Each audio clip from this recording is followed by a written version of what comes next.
Guys, almost 100 years na pala itong Hopia Factory dito sa Quiapo, Maynila. Medyo malaki. Magkano sir? 34 pesos. Ang sobrang laki guys, oh. Sarap. So ito yung salted egg. Ang address lang to guys ay sa 149 C. Palanga Street, Quiapo, Manila. Okay, invite nyo sila guys. Invite nyo sila. Mga Kakuya Dan Vlog, sabihin. Kakuya Dan Vlog, punta na kayo dito sa Quinton, Opia. Sigurado kami, meron sa ato, masarap. Ayos, bossing. Wow. Salted egg. At syempre, yung ibang mga hopya din nila guys, nandyan sa likod ko. Best seller din po yan guys. Masarap din pala yan guys. Itong kinakain ko guys, ito yung bago nilang labas, ang salted egg. Guys, itong famous hopya na Kim Chong Tin Hopya Factory sa Quiapo ay since 1927 pa po ito guys. So 1927 minus 2024, yan po yung guys, kung ilang taon na po siya. Diba, ang tagal na. Ito daw po ang kauna-unahang Pugon Hopya style dito sa Quiapo, Maynila. At ang mga first din nilang mga produkto, ayan yung po yung munggong hopya.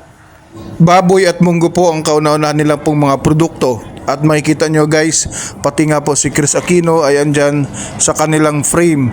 Naka-display po dahil napuntahan din na po ni Chris Aquino dito ang kanilang hopya at na-feature din po sa TV. So hanggang ngayon guys, trending pa din po ang Hopya Factory na po ito. At kung kayo po ay makapasyal sa Quiapo simbahan at makapagsimba, dito lang yan guys, sa likod lang po yan ng Quiapo Church. So pwede pong lakarin nyo po mula sa simbahan po ng Quiapo at makita na po ito ang Hopya Factory na po ito. Kuya? Salted egg. Ha? Munggo with salted egg. Magkano isa po? 34. 34 munggo with salted egg. Ilang taon na ito dito kuya yung Kim Chong Tin 1927. Hopya Factory? 1927 pa. So ano ba yung pwede mo bang masabi kuya yung mga paninda nyo rito? Mga pangalan ng paninda nyo? Masarap. Anong mga pangalan? Sabihin nyo isa-isa. Bisiren, munggo, baboy, ube, Lahat ng mga pangalan, anong tawag dyan sa mga ganyan? Hopya? hopya. Hopya munggo. Every seller ko lang. Bestseller yung hopyang munggo. Ito bago lang to kuya o matagal na ito? Bago lang ito sir, salted egg. Salted egg. Salted egg na hopya. Munggo. Sige. Pabili ako kuya, pilan mo ko malaglag yun. Tatlo. Iwaiwalayan mo lang. Yan. Tatlo. Kaso sa dalawang lagayan. Isa lang. Pero, may ako nabayaran pagkatapos ko mag-video.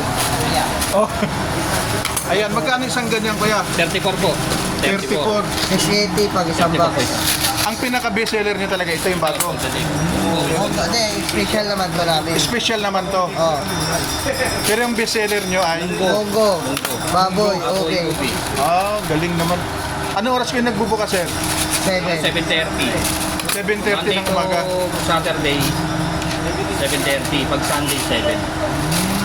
Maaga pag Ang post po namin, 5. Okay, so great. At matitikman na natin yung ano ni Kuya.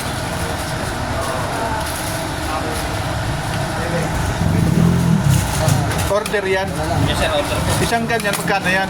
380 po. 680. 680. Ilang piraso na yan?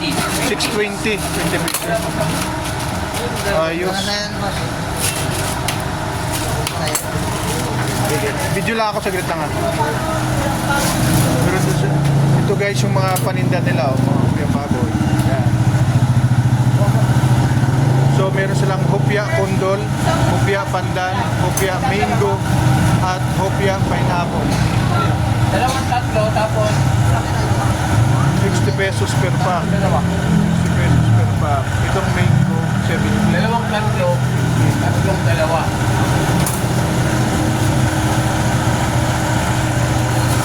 Ito naman guys, yung 60 peso, bite size, 7 pesos hopya munggo.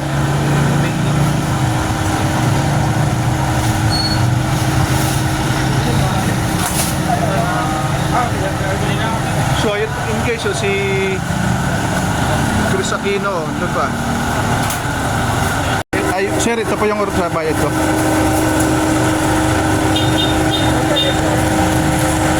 Yan yung ano, ang flavor yan? Ang tawag? Salted egg hopia. Salted egg. Magkano lahat? 100. 102. Sige, kita.